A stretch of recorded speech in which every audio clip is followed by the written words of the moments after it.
Lindsay Troxell, a very, very warm welcome to the Humans versus Retirement podcast. Dan, I'm so excited to be here with you. Can't wait to have a conversation, Lindsay. We were just talking beforehand. It's been ages. We met at the wonderful Shift conference last year.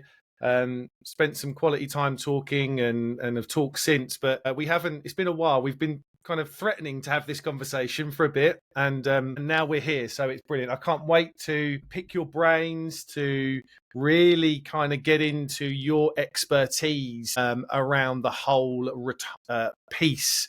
We'll get onto that very soon, but just for me and the listeners, tell me about you. How have you kind of got to where you are? There's been some exciting things happen very recently for you with the launch of a new business, etc. But how did you find yourself dealing with this intersection of psychology, money, retirement, etc.? Yeah, it's been a great journey. I came out of college thinking I was going to do one thing, and life throws you a curveball and you end up doing something else, and it turns out the way that it turns out. And I've just been so blessed to have an amazing career inside of financial services, where I have worked exclusively for the last 20 years with the financial advisors providing wonderful advice to their clients, of coaching and consulting for them. So I've been a business coach for advisors for years. And throughout that entire journey, I knew there was a better way to do it. And I really believe that, one of the terms that we hear a lot is that advisors offer holistic support. And what I saw is that it really wasn't holistic in terms of really working with the whole human. It was holistic in terms of the financial life, but it didn't address emotional needs, physical needs, spiritual needs, really that whole human. And so over the last 10 years, I've been focusing more and more on what it means to be a human reaching peak performance in life. And over time, the advisors that I was working with started wanting that for their clients too. And so that's really helped me transition into my two new businesses. So 2023, I launched our coaching initiative to help advisors tap into coaching for their clients in the realms of life coaching, career coaching, business coaching, and retirement coaching. And recently with my partner, Corey, we've just launched our newest business called Discretionary Inc. And I won't get into that right now, but it is a financial life planning company for child-free entrepreneurs. So very exciting life journey. We will go there because I think it's really interesting. We'll go there later because I think the whole, just to kind of, put a spoiler out there and we'll pause on it, but the whole thing around dealing specifically with a group of people and understanding their specific challenges, both as humans and within life and in finances, I think is the way forward for planners and advisors to deal with the public. I think the public want to work with people that truly understand their unique situations. So what you're doing with child-free entrepreneurs and the unique challenges that they face, both emotionally, spiritually, financially, etc., is truly great. So we will go there, I think, because I think it's really interesting.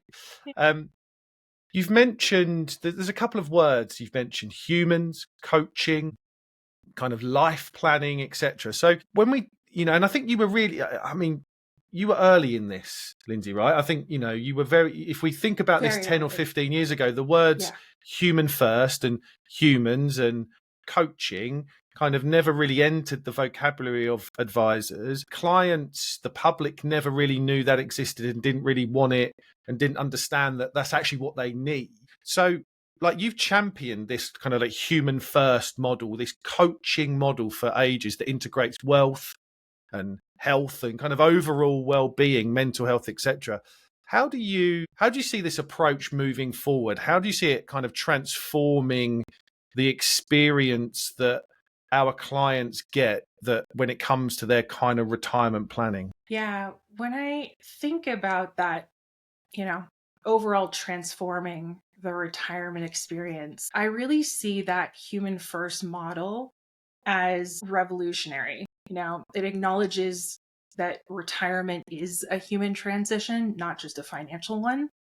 And for decades, we've really treated retirement as primarily a math problem. But as humans, we're not spreadsheets. We're complex beings with emotional, physical, social, and purpose needs that traditional planning oftentimes overlooks. And what I've observed is that when we integrate this idea of wealth and health and overall well being into that more cohesive approach, retirement becomes really three-dimensional rather than flat. And people who prepare emotionally for retirement, not just financially, tend to avoid that retirement shock that we see. So they start to develop this resilience for that inevitable challenge and an openness to new expected joys. Yeah, I agree. I'm doing. We spoke before we hit record. I'm doing some work at the moment around this kind of emotional journey Yeah. that people go on, and I've come up with these 8 stages, and actually, out of only 3 of those are kind of what would I say is kind of in the blue. Like a lot of them are in the red, right? It's kind of those first moments of the transition into and through retirement have a lot of emotional baggage and challenges. So much. And it gets to a point actually that its lowest ebb, it's depressive, right? People, there's a 40% more chance of being depressed in retirement than if you're not in retirement. And I think it's a lot to do with, like you said, we've been, spreadsheets, cash flow charts, pie charts, evidence-based investment portfolios have been rammed down our throats for ages as the public, and advisors have only known one way to deliver that, and it's exactly that way. And people go into their retirement thinking they've nailed it. I've nailed the maths problem. This is all great, right? And they get into it and it's like, oh my God, like, who am I? What am I doing? And then people go back to work because they're like, well, I have no idea what to do. So I think it is, for us and the people that we serve and the public coming to get this advice and planning, if this isn't done, the money serves no purpose, right? You can have the most wonderful financial plan in place that shows you're going to have enough money for all of your life. But if you haven't tackled these things that we just talked about, then the money's irrelevant. You're not going to make the best use of it. And it actually then has a self-perpetuating, spiraling down effect because you're like, well, I've got the money, I'm not using it. I've got the money, I'm not using it. And you start getting really kind of, emotionally void of kind of what to do with that, right? Have you kind of, is that kind of what you see? And is there any you've nailed it. stories you can kind of think about how we, shift that focus from that merely kind of spreadsheet maths problem over to a more complicated human problem? But as humans, we've got much more potential to kind of make a difference and get through that, right?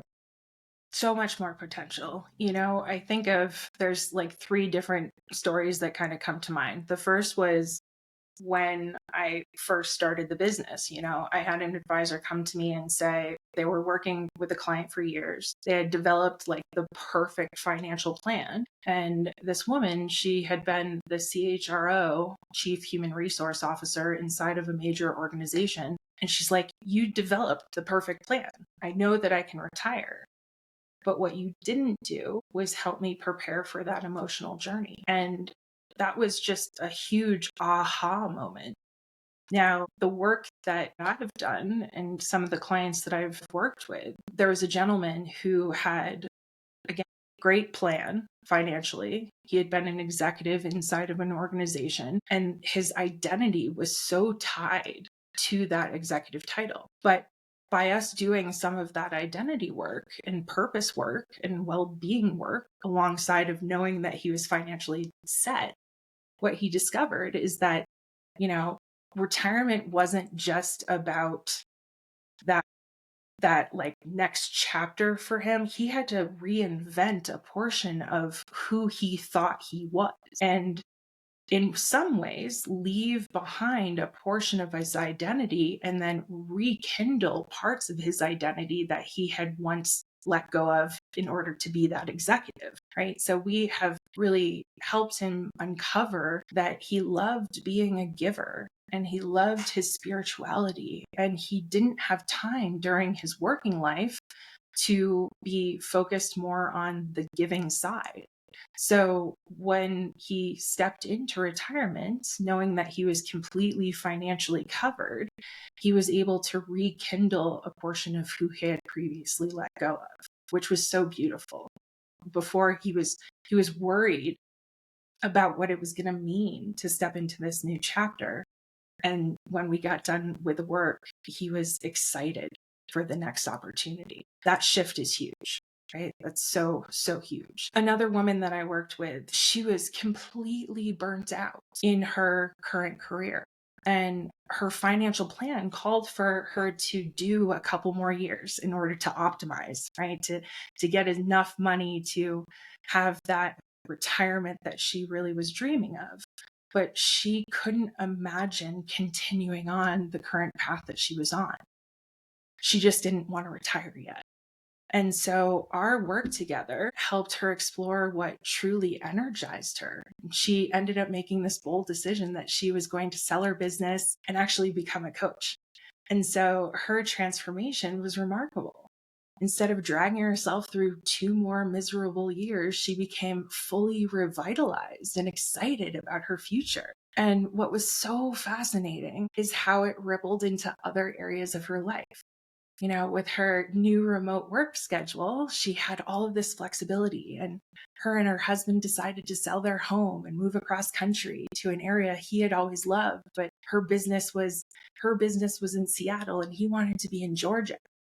And so none of this would have happened if we had treated it purely as a financial decision rather than a human transition. And I just love that story because it really, to me, integrates well-being into the retirement planning process. And it shows that what we typically look at on paper can actually be even better, right? It can completely transform the journey to getting there. Sometimes what looks like a retirement problem is actually a fulfillment problem with a very different solution. Yeah, I love that actually, because I think we look at everything, like a lot of people will look at that like everything's a retirement problem, right? But it's not a retirement problem. It's a purpose problem. It's a fulfillment problem. It's a contentment problem. It's an identity problem. There's loads of other things, right? It's not a retirement thing. And that's kind of, it comes back to that point around, I think you've seen that sketch that I do. It's like, you know, what we think retirement is, as you've said, is a maths problem, but what it is a Totally. human problem, right? It's kind of, that is the thing. And I think, you know, Morgan Housel says it in his book, The Psychology of Money, right? We don't, you know, human beings don't make their decisions via a spreadsheet. They make them around the dinner table. That it's the conversations that they have. I remember reading a lot about how we react as human beings to numbers and stories. And I think I've shared this before, but they sit on 2 very different sides of our brain, right? The numbers sit on one side of our brain that actually is very skeptical, doesn't really believe it, questions it a lot, and thinks that it's kind of trying to mislead them. Whereas stories sit on the other side of our brain, which resonate, bring us a bit more joy, we can connect, etc. So I think that, you know, the more we focus on the numbers, the more it's on the wrong side of our brain, the more we question, we quiz, we don't understand, we don't believe. And I get it all the time. I'll show someone the most amazing financial plan. They are in the most amazing position. And the words they say to me is, Dan, I don't believe it. Like, I don't believe you. I don't believe you I can spend that amount of money. I don't believe you that it's got 100% success rate. It's like, and then that's where you have to bring the stories out. It's like, well, if I want you to believe me, I have to step away from the numbers now, and I have to now go into a different mode, because that's what will connect with you more. 100%. That, to me, it brings up 2 things. One, we have the most primitive brains, right? You know, everything is all about, are we going to die? Right? We scan the environment around us and we're just searching for the problems and the things that could go wrong because it's basic human survival. And so that's where kind of the numbers live, right? It's that just primitive side. Does the math work? But if we aren't emotionally connected to it and thinking more with our human brain, then we're not able to start feeling the feelings and getting involved. The second thing that it kind of reminds me of is the first time that I sat down with my financial advisor, who happens to now be my life partner and business partner. But the first question that he asked me, you know, about what I wanted for the future and the plan that we had created, I said the same thing. I was like, I don't believe you. Like, I don't believe you. I don't feel connected to this because it's just math on paper. What I want to know is that you know what I value and I care about, my dreams and my hopes, because I see all of these big things and these are just numbers on a piece of paper. And so I think that that is one of the key things, that when people are working with an advisor, they don't feel connected to it unless you get into the discussion about values and identity and goals and hopes and dreams and beliefs and fears and all of the things that come along with it. Not just when do you want to retire? What are some of the things that you want to do in retirement, and how much are those going to cost, so that we can put it into the plan? Yeah, I think one of the aha moments I've had actually over the last couple of months is this. A lot of people speak about the retire from and to thing, right? So Totally. too many people focus about what they're retiring from and not what they're retiring to. But Yes. I've been introduced to something I think that's even better. It's not actually what you need. You need to retire with something. So Love like that. this, so and I think that the problem that most people will face with this is that actually they're not working in the here and now. So if you don't retire with kind of purpose and identity and values, actually what you're retiring to becomes a struggle, because you're kind of, you can't wait until you retire to figure out No. what this stuff is. You might not get there. It's not kind of the end game or cliff edge, and you might need to do some work in your first few years of retirement to do it. But I think it's so important to think about, actually, what am I retiring with? That, if I'm 2 or 3 years away from thinking I want to step back from full-time work, that's when I need to think about, what's my identity? Where are my values? What are my beliefs? So I can retire with something and into retirement, because then I can start developing. And I think it's a really cool way of starting to think about that. I love that concept. I think it's such a powerful one, because you're right. You get to that date, and if you've held off on doing this work until that moment in time, it's going to feel very jarring. But if you've started to pay attention to all of those factors, who am I? Who am I? Right? Like, what matters the most to me? What is not changing in this transition? And be able to take that with you. I mean, it's such a beautiful concept. We've mentioned, you've mentioned the words identity and values, purpose, which are really kind of core in terms of my own beliefs about where people. So I want to touch on that with you a little bit, and actually something you just said there was quite interesting around, if you're waiting until this point to do something, it becomes very jarring.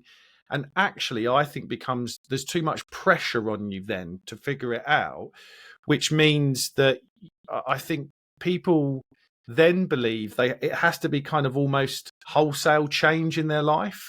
And what you just said was really interesting what are the things that you actually like about yourself? It might be 90% of what you've got is really cool. There's just 10%. It might be 80-20, 70-30. Yeah. This isn't about kind of going, oh, by the way, like, I'm now a different person.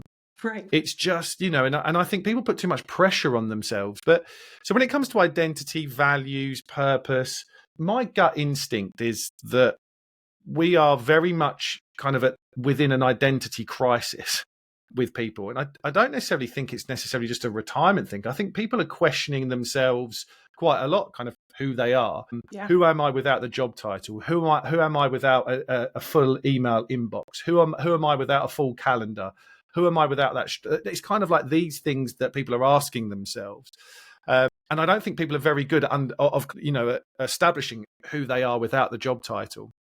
And so, you've done a lot of work on identity and understanding who we are, what we value, and the purpose, and how pivotal all of that is. Yeah.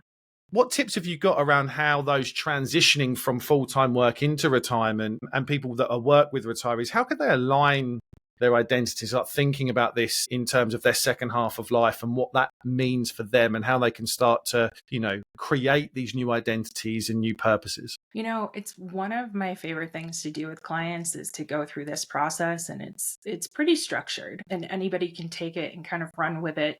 After listening to this episode, I start out with having people list everything that they believe they are, all of their roles, all of their identities, all of the ways that they would describe themselves to others, kind of their interests, Create just a big, long laundry list of all of the identities that you have lived into.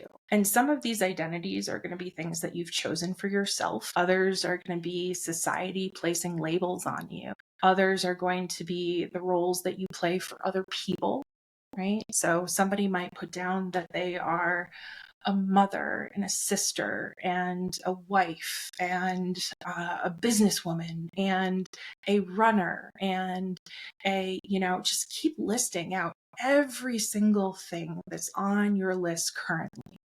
And then take a look at it. How do you feel when you look at that list? What comes up for you? What roles were thrust upon you by somebody else? What roles are you intentionally choosing?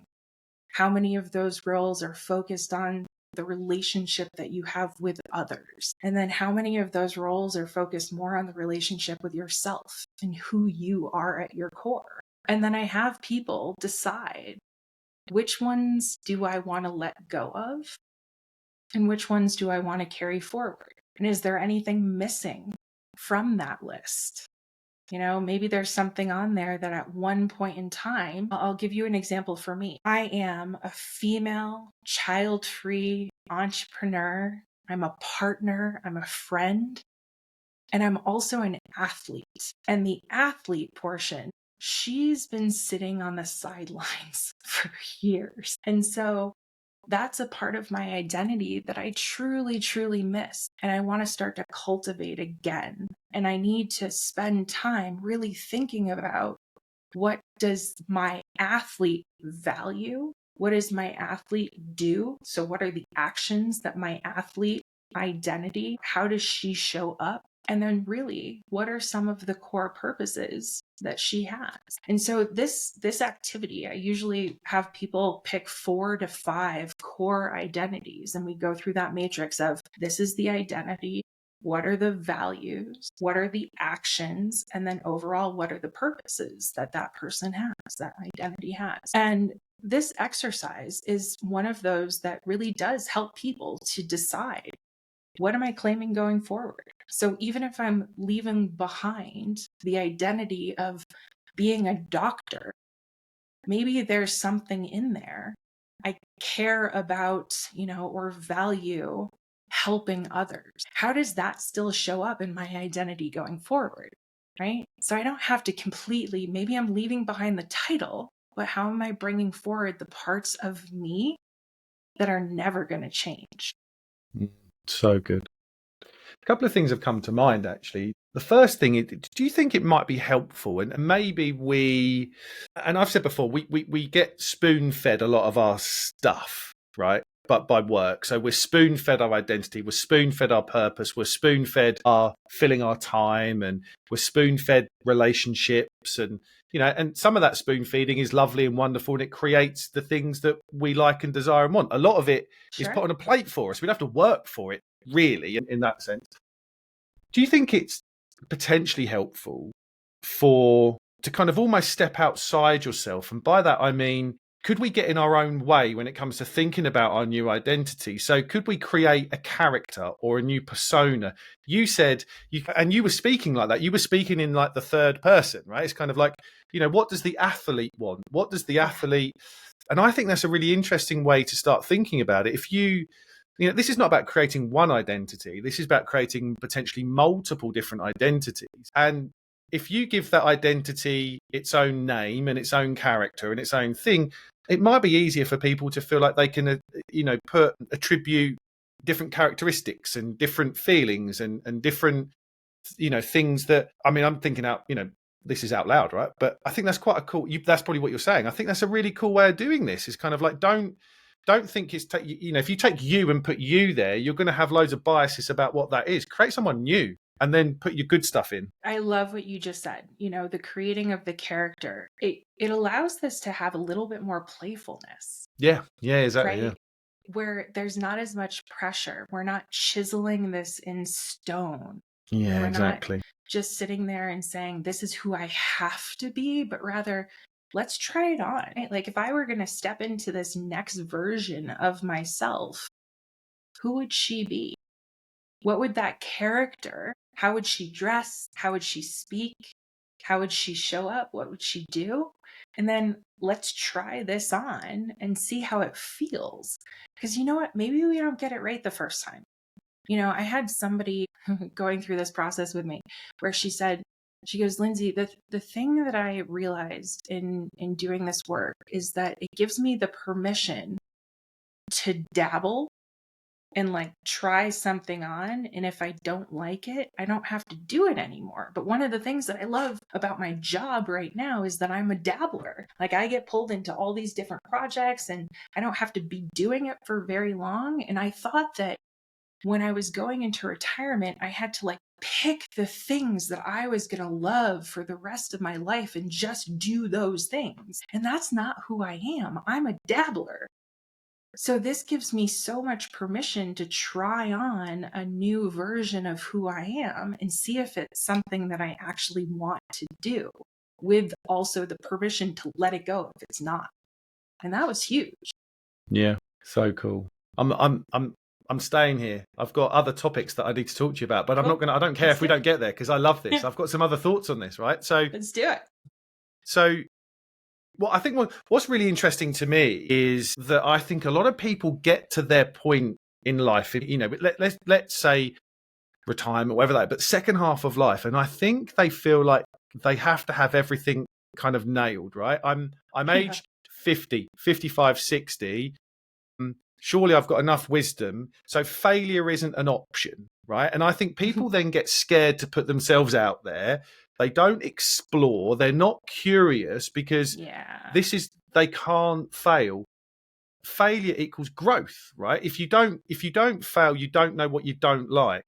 And I think, and what I kind of say to people is that tell me a time in the last 10 years that you have failed and it's led to good things. And they'll come up with a list of things, right? It's kind of, but they get to this point where they feel like, actually, that shouldn't be an option anymore. I'm wiser. I'm older. I've got the money. I want to retire. I can't be seen as a failure. And, and they don't explore and they're not curious, but you've probably got more growth opportunities in your second half of life than you've ever had. Absolutely. So you need to put yourself out there, right? 100%. I mean, this brings me to two really key concepts, right? You've got the growth mindset and all of the fabulous work that Carol Dweck has done, and the beginner mindset, right? So, you have to be willing to grow into this next version, and you have to be a beginner again. You have to go right back to, what does it mean to learn something new, to try on something and not get it right? I think about anybody. I love that people are playing pickleball right now, right? Because that's a great example of, doing something new and falling in love with it. And the learning curve isn't all that steep. You can pick it up really fast. Getting really good, I hear, is incredibly challenging, but you can pick it up pretty quickly. But that's a great example of like coupling things that you're excited about doing that maybe you haven't tried before because you didn't have the time, or, you didn't have that mental flexibility to fail, and just giving it a whirl. See how it goes. Because chances are, if you go into something and you're like, you know what? Yeah, I want to get really good at this, whether it's figuring out who you are at your core or a new hobby, right? Like both of those things require failure. And so you've got to be willing to be a beginner in getting to know who you are and getting to know what it is that lights you up. I think all of this, what we've just talked about, is the reason why, and I might be controversial here, I don't know, but the reason why I actually don't necessarily like values and or goals, because I think people start in the wrong place.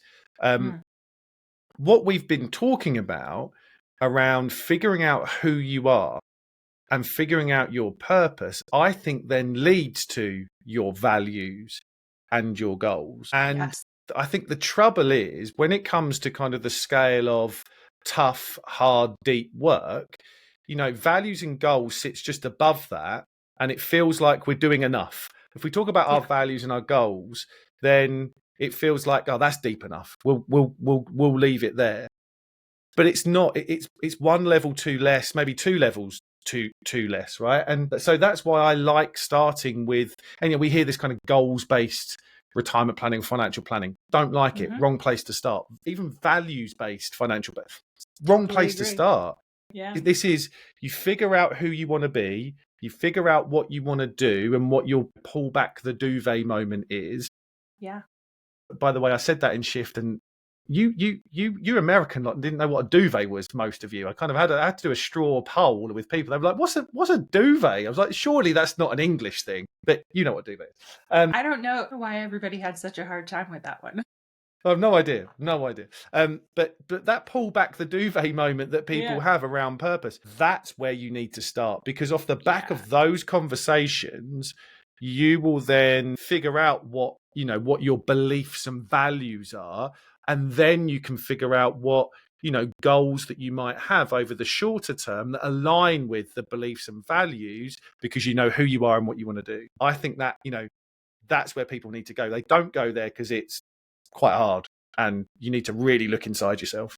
Yeah, you're absolutely right. And I think that identifying that, especially in typical financial planning, it does start with those goals. And the next step up is, okay, now we're talking about values. And that is great. It's a step in the right direction. But to your point, it starts with who we are at our core. And that's really going to make sure that the entire plan aligns. There's another piece to this that I think is really important. I do talk about purpose when I say who you are and your identity ties into your values, tie into your actions, which also kind of goals, right? And then there's purpose. And it's not just it stops at purpose. It's like it keeps going around and around because they all kind of feed into each other, but you definitely drop in at the point of identity. Purpose, which is such a big thing when we think about this transition. I believe purpose, like our purpose is to be human. Like our purpose is to live our life. Our purpose is to just show up and be ourselves. So like we're all already living our purpose just by existing. It's, I think, society that then places this additional pressure on you. Like you have to have this big purpose. And if you're not living your purpose, then what is it even about? Like we're all just living our purpose because we're alive and showing up. The exciting thing is that we get to add an additional layer on top of it if we choose. But it also doesn't have to be about the destination. It's about the journey. So like my purposes in life are to live my most authentic life. That's my purpose. My other purpose, to show up and have fun. Like if I'm not showing up and having fun, I'm not living into my purpose. Those aren't these big destination, like number of lives that I need to touch. I can add that in there if I want. But my purpose, is to show up from a place of love in every interaction that I have, to curate experiences that others get to explore. Like these are things that have broad meanings to me and allow me to say, did I live my purpose today? Sure did. Great. I'm feeling pretty good about it. And anybody can do that instantly. Yeah. I've written a little bit over the last couple of months about, kind of touched on it around how, and I've got on my notes on my iPhone. I mean, it's like, I wouldn't want anyone to look at my notes on my iPhone because it is just, nobody would, Dan. It's like, I mean, it's not pretty, but it's kind of, if you ever want to know me, ask to look at my notes on my iPhone. You'll see exactly who I am and what I think about on a daily basis. But one of my notes on my iPhone says, people figured this shit out hundreds of years ago, right? It's just modern society has completely clouded it for everybody. And so you look at Marcus Aurelius, Seneca, the Buddha. You go back and you read their work, and they're writing about purpose and identity and love and money. They figured it out. They've done it all for us, and yet we're now trying to do like everything. Modern society has completely ruined it for us, and everything we're talking about was written by those guys hundreds and hundreds and hundreds of years ago. They figured it out. They knew what to do. And yet we've lost our way in this, right? So way overcomplicated. Absolutely. You know, and that's the point, right? They didn't have the internet. They didn't have, I mean, you think about what they had. They had nothing. Yet they figured out the meaning of life, what it meant to have purpose, why you needed identity. They write about this stuff. And yet we've got all I think what's happened is modern world has just, as you've said, have just created this layer upon layer of complexity, complexity, complexity, complexity. And we've just absorbed it and gone, it must be more complex than this, right? Surely that's not as easy as that. No, it is. You know, it's like, and so I encourage everybody listening, just Google kind of Marcus Aurelius and Seneca and Buddha and, you know, put the word purpose or identity next to it. And there is tons of stuff. And it resonates today as much as it did then. It's so true. I mean, the amount of noise that we are consuming it's obscene, right? If when we strip away all of the layers and we get back to the Stoics and the greats, like they figured it out. They figured it out. Don't overcomplicate it. Yeah. And that plays into this, you know, what we've been talking about. I mean, your business, our coaching initiative, you know, they were mentors and coaches, right? Their philosophy was around, you know, I think a coaching philosophy. And we see the evolving trends that are happening. You were very early on and pioneering this, as I said, many years ago. But, you know, we're seeing many shifts around how people are approaching and dealing with transitions. And I think one of the key trends that I see now is it's a much more, people are delivering a much more coaching led kind of service. But the other thing is the public, my and our potential clients want that. They're figuring it out. They're going, I need more than this. I want this kind of coaching. So, you know, is that something that you're seeing? And how can people that are listening to this that are, you know, that are not advisors, the public that are thinking about retirement, how can they embrace this kind of new world of coaching and holistic well-being during retirement? Yeah. You know, I think that coaching provides such a critical component of support during this transition because it does address the psychological and the emotional dimensions that typical financial advisors aren't really equipped to handle, right? They are so great at what it is that they do, and we want to give them the space to continue to do what they are doing. Some advisors want to go to this place of coaching, but for others, either they're bringing in somebody like myself or, you know, outsourcing that work. But, you know, a good retirement coach helps clients navigate that identity shift that we were talking about, relationship adjustments, the purpose question. But, you know, coaching, a lot of people will think like coaching is basically therapy, and it's not. Right? They're two very different things. Therapy tends to be backwards looking, where it focuses on trauma and diagnosing and helping you to unpack things of the past, where coaching is so focused on the forward. But the two things that they have in common is that we deal with the emotional, we deal with mindset, we deal with holding space for you as you navigate and figure out the answers. Traditional financial advising, they're coming in as experts in their craft and have tons and tons and tons of answers to the questions. And in coaching, you are the expert of you. I'm not the expert of you. You are. And so holding space becomes a place where I'm not trying to provide you with any of the answers. I'm asking you really powerful questions so that you can come to your own determination. Because what I believe is a great life is going to be different from what you believe is a great life. So, you know, trend and helping people to shift their mindsets is really where that work becomes so powerful. Right? Many have unconsciously absorbed the cultural messages that retirement means decline or irrelevance or, you know, passive leisure. And when you start to ask powerful questions like, who are you beyond your work? And what would you do if you weren't afraid of failure? It really helps clients to tap into their own wisdom. And that approach is what builds the internal resources that people need to navigate these major types of life changes. The word you've mentioned quite a bit there is really important, and that's mindset. I think, you know, mindset and habits are two things that we take with us through our, learned behaviors, our observed, experience, what we've observed growing up. And it does go back that far, by the way. For every 65-year-old listening to this podcast, by the way, you should go back to when you were a child to figure some of this stuff. I know it's hard, but it is transformational. But you think about that kind of maybe 40 years of mindset and habits that, that have been ingrained or taught or observed or whatever it looks like. One of the biggest shifts, I think, as we go into this transition is around maybe some reprogramming of that mindset and habits. And, tell me, how difficult is that for someone to do themselves? Number one, right? I mean, quite challenging for someone to reprogram themselves, I would have thought. I mean, it can be done.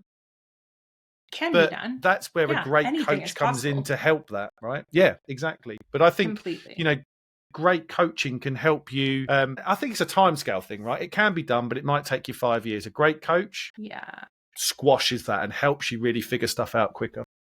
Absolutely. It's holding up the mirror, right? We're at times, I'm holding up the mirror and being like, great, that's what you believe. Tell me why you believe that. And then tell me how that's impacting your life, right? I don't have any fight in this game. Like, if that's what you want to believe, fabulous. But tell me how that's impacting your life.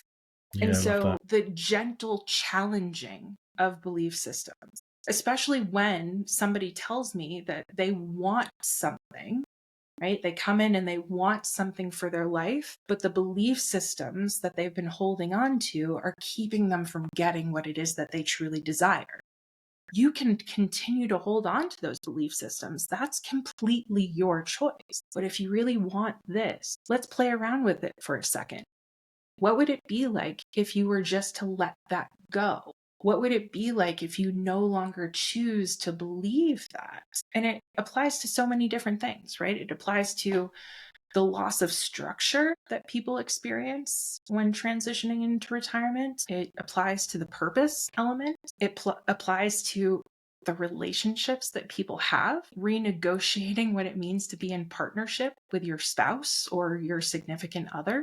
And so we have these belief systems and these mindsets and these narratives and these, kind of manuals that we are carrying around with us that we've just they've been fine, right? If we go back to the primitive brain was designed to survive, not thrive. And so because we are alive, even if we are not getting what we desire, if we are still alive, we're going to continue to operate the way that we have been operating, right? And those neural pathways that we've created in our brain and those habits and those thought systems, it does take a lot to break them down.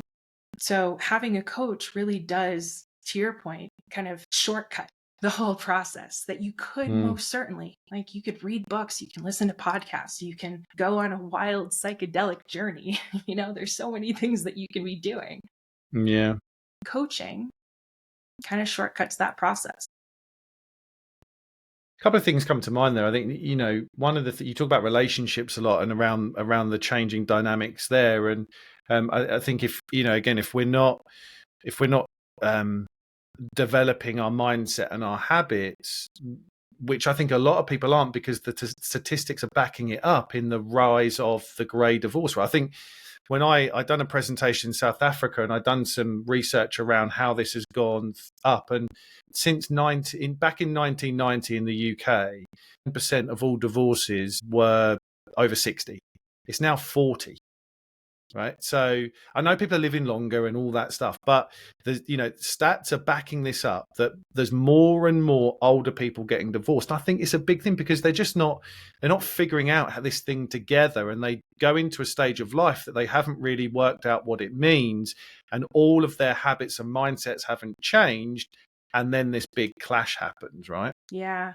I kind of love the fact that the statistic has gone up, because in some instances, and we really don't know how much of this is truly just attributed to people not being able to figure out how to navigate that new space together versus individuals feeling more okay with leaving relationships that truly aren't aligned for them. Exactly.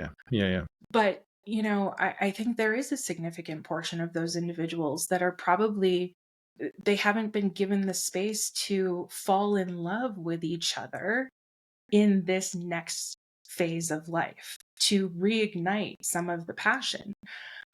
Talked about coming back from Kinder's Evoke training in Hawaii. I just got back from that trip. And one of the things that I think is so powerful about the Evoke process, and I know that you have a podcast with George, so we don't have to go in depth, but for anybody that's interested in hearing more about that process, I would definitely check out that episode. But this process of bringing together couples to go through a series of questions that help them to see what's at their heart's core, you almost watch them fall back in love with one another and see each other from a different angle and start to notice that these are two individuals that are choosing to walk through life together. That's a choice. And so if you want to choose to fall back in love with that person, you've got to meet them where they are today and find ways to navigate that new environment. And sometimes it's compromise, and sometimes it's allowing that person to be an individual and maybe go on the vacation alone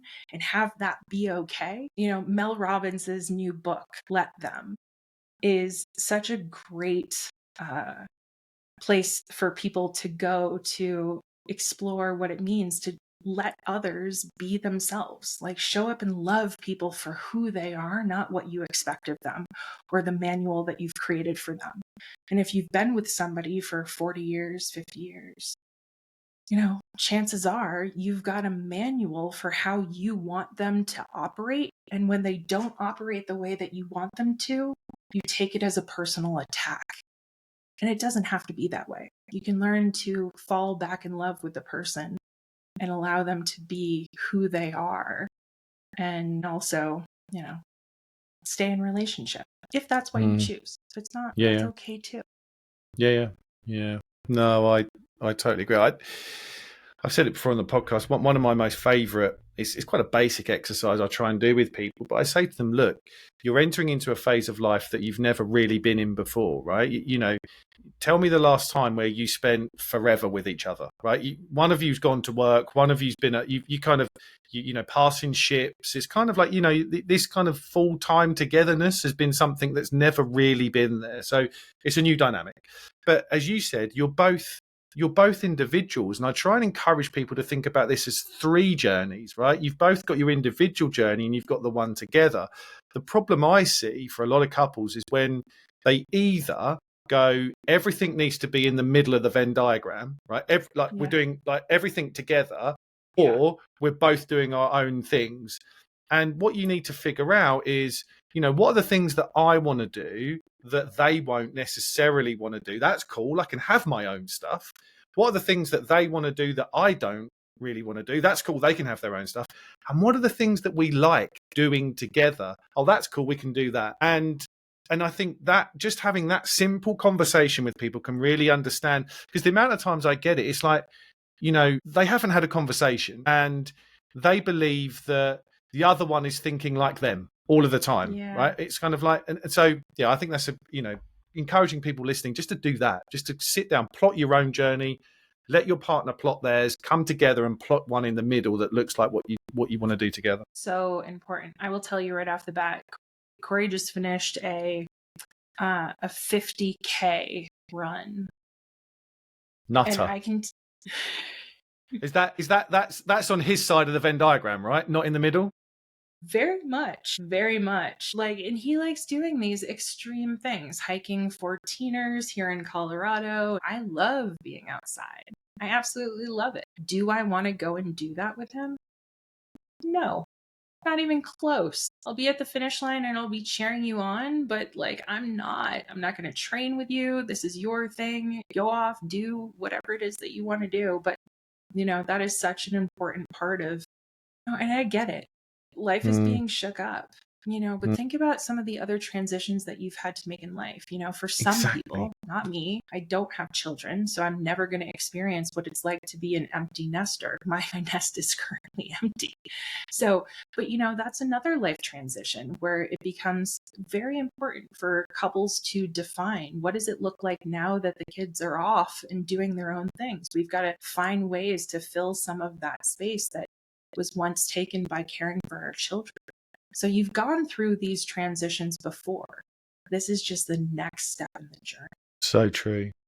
It's been such a wonderful conversation. I've got a couple of things I want to ask you. One is about the future and one is about the now. If I think about the future, right, what is, if we look forward, I mean, you've been a forward thinker about the coaching thing. If we look forward and we think about the future vision for retirement, retirees and their well-being, what changes do you hope to see in how, I suppose, society kind of just thinks about this in general, and how we as a profession and an industry approach this retirement, particularly in the terms of, this holistic well-being approach that we discussed right at the start? First things first, right? Holistic means whole human. Yeah. Period. Not all of your finances. Right. So period, end of story. So that's the first thing that I hope changes, is really to understand that, when you hear something like holistic financial planning, comprehensive financial planning, holistic means whole human.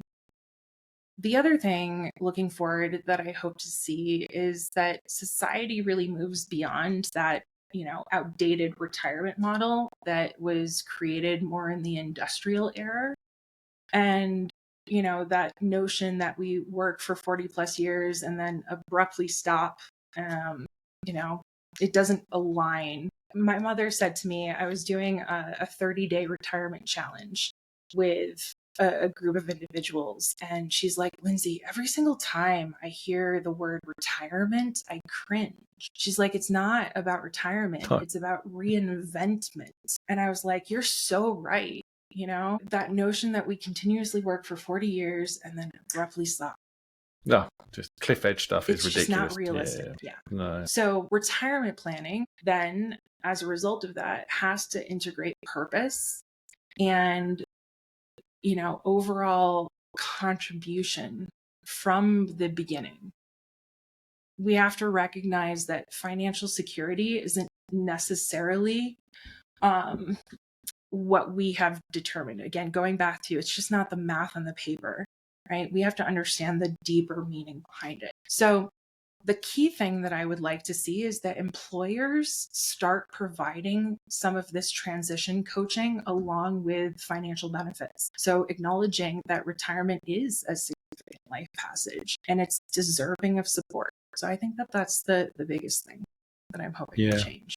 Yeah, no, totally agree. Totally agree. And I promise that we talk about discretionary ink, because I do actually want to just finish on this, because I think it's so important. I think not only does it, to me, embody the future of our profession and financial planning, but I think it should embody what clients do. So when, anyone listening to this podcast that wants to go and work with a financial planner, go and work with a financial planner or financial advisor that specializes in your circumstances, not just your financial circumstances, your life circumstances. Because as we've just explored, your life kind of wraps up in its money, and your money is treated very differently depending on who you are and what you're doing and what stage of life you're at, as well as you said, with your niche, kind of, maybe, your life choices, whether they're forced on you or not, those kind of things that you've, so I think that's so two things. Anyone listening that wants advice, do your research. Go find people that get you and understand you. You might find that there are financial advisors that only work with people that work for your company. And so they understand your benefits package. They understand, the psychological impact of the company you work for and all of the work conditions. You might find they work with people in your stage of life. You might find that they work with, different professions that have very different kind of, financial and lifestyle implications. So, but tell me about that, because I think that's really important, right? It's really important that that we as advisors understand our clients as deeply as we can, and our clients understand that we understand them. 100%. And, so the message out there is twofold. One, for the advisors that are looking to serve their clients better. Two, for the clients that are looking for the right fit. And so I will say, there's a lot of kind of villainizing, in a way, the work that is done in the financial planning industry, in the financial advising industry. So that we've gotten kind of a bad rap, and there's been some bad actors in the environment that have created some of that issue for us, right? But when you are working truly with an advisor that has that deeper understanding of who you are and has curated services specifically to meet your needs, chances are they do see you as a whole human, right? And so you're not just dealing with that traditional stockbroker or, asset manager who is just looking to get your money and charge you a fee to manage your money. You're looking for somebody, you're getting a whole suite of services that are going to help you. Launching Discretionary Inc. for us, or DINK, right? Discretionary Inc. DINK, which stands I think for DINK's better. Yeah, Yeah, right? DINK's better. So like when you put it all together, it stands for discretionary income, no children. And so we've put a lot of thought into this. And this has come out of both, obviously, my personal identity. So I am a child-free entrepreneur. I also was a practice management consultant for financial advisors for decades. And I would use this example whenever I was talking about developing a really solid niche. And so the core of this grew from recognizing how underserved our child-free entrepreneur market is. We face a dual challenge that's rarely addressed in financial planning and business planning. And, there's also that social dimension, right? Child-free entrepreneurs often encounter judgment and misunderstanding about our life choices. We're frequently confronted with the assumptions that our decisions are temporary or selfish and somehow less valid. And we have these societal pressures that create unnecessary emotional burden that can affect our business confidence and our decision making. So, I think that most financial and business advice isn't built around us. It's built around those traditional family structures and those traditional risk profiles. And so the guidance typically assumes constraints and responsibilities that simply don't apply to us. And when standard advice suggests being conservative with growth opportunities because you have kids to think about, it fails to recognize the different risk tolerance and flexibilities that are associated with us. So yeah, I've just been so excited that we get to pull together a suite of services that focuses on true life planning, right? We aren't just financial advisors. We are life planners, and we incorporate the whole human, and we bring in coaching. And, the goal in the future, Dan, is for us to have a full community, a global community where we are bringing together child-free entrepreneurs. We're traveling together. We are spending time encouraging one another. We have networking opportunities. Maybe even someday we have a retirement community. So there's so many things that come alongside of this. But so good. Today, phase 1 is life planning and coaching and financial planning, all wrapped up into one. Well, look, massive congratulations on launching that, and Thank you. Congratulations on the work that you do, and thank you for the work that you do. It's been so cool to get to know you over the last year or so, and this conversation has been wonderful. So thank you so much for taking the time out and sharing your wisdom and your knowledge and expertise with me and the audience. I've got loads of notes, and I can't wait to share this with everybody. So thank you, Lindsay, so much for spending time with me today. It's been an absolute pleasure, Nan. It's been great to see you. You too. And that just leaves me to thank everyone once again for joining us on the Humans versus Retirement podcast. Until next time, take care.